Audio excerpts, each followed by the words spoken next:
அனைவருக்கும் அன்பான வணக்கங்கள். எனதினிய தமிழ் புத்தாண்டு திருநாள் நல்வாழ்த்துக்களை தெரிவித்து இந்த பதிவை ஆரம்பம் செய்கிறேன். நாளைய தினம் தமிழ் புத்தாண்டு 14/4/2025 திங்கட்கிழமை சித்திரை மாதத்தின் முதல் நாள். இந்த நாளில் காலையில் நீங்கள் செய்ய வேண்டிய ஒரு எளிமையான தாந்திரிக பதிவை இந்த பதிவில் பார்க்க இருக்கிறோம். பதிவை பார்ப்பதற்கு முன் ஒரு சிறிய அறிவிப்பு. நமது சேனல் சார்பாக கருங்காலி மாலை, ருத்ராட்ச மாலை, தாமரமணி மாலை, ஸ்படிகமணி மாலை, சந்தனமணி மாலை, துளசிமணி மாலைன்னு அனைத்து ஜெபமணி மாலைகளையுமே அறிமுகப்படுத்தியிருக்கிறோம்.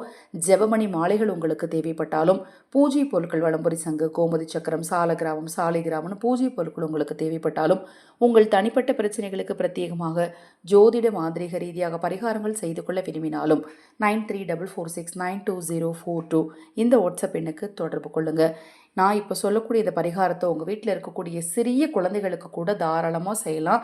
அவங்கக்கிட்ட நேர்மறை ஆற்றல் சக்தி அதிகமாகும். அவங்களுக்குமே பார்த்திங்கன்னா வசிய சக்தி அதிகமாகும். முகவசியமாகட்டும், அது மாதிரி படிக்கிற குழந்தைங்களாக இருந்தாங்க அப்படின்னா ஞாபக சக்தி ஆகட்டும், எல்லாமே நிச்சயமாக அதிகமாகுங்க. மிக மிக எளிதாக கிடைக்கக்கூடிய பொருளை வச்சு செய்யக்கூடிய எளிதான பரிகாரம் தான். எல்லாருமே தவறாமல் கடைப்பிடிங்க. நான் போடக்கூடிய பதிவுகளில் உங்களுக்கு சந்தேகம் இருந்தாலும் வாட்ஸ்அப்பில் கேளுங்க, கண்டிப்பாக தெளிவுபடுத்துவேன். பால் எடுத்துக்கணுங்க. சிறிதளவு பால் எடுத்து உங்கள் வலது உள்ளங்கையில் வச்சு மனதார உங்கள் குலதெய்வத்தையும் இஷ்ட தெய்வத்தையும் பிரார்த்தனை செய்துட்டு அதை உங்கள் உச்சந்தலைவையில் தடவிட்டு அதன் பிறகு ஒரு 3 நிமிடங்கள் கழித்து குளிச்சுக்கோங்க. இந்த பரிகாரத்தை நீங்கள் செய்கிறதுனால மறுபடியும் சொல்கிறேன், தரித்திரம் என்பது அறவே நீங்கும். பசும்பால் எங்கள் வீட்டில் இல்லைங்க, பாக்கெட் பால் யூஸ் பண்ணிக்கலாமான்னா தாராளமாக யூஸ் பண்ணிக்கலாம், தவறு கிடையாது.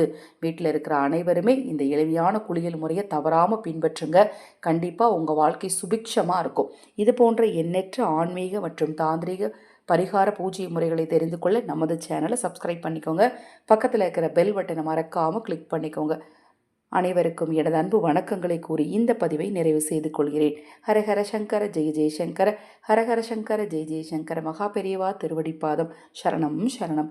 நல்லதே நடக்கட்டும்.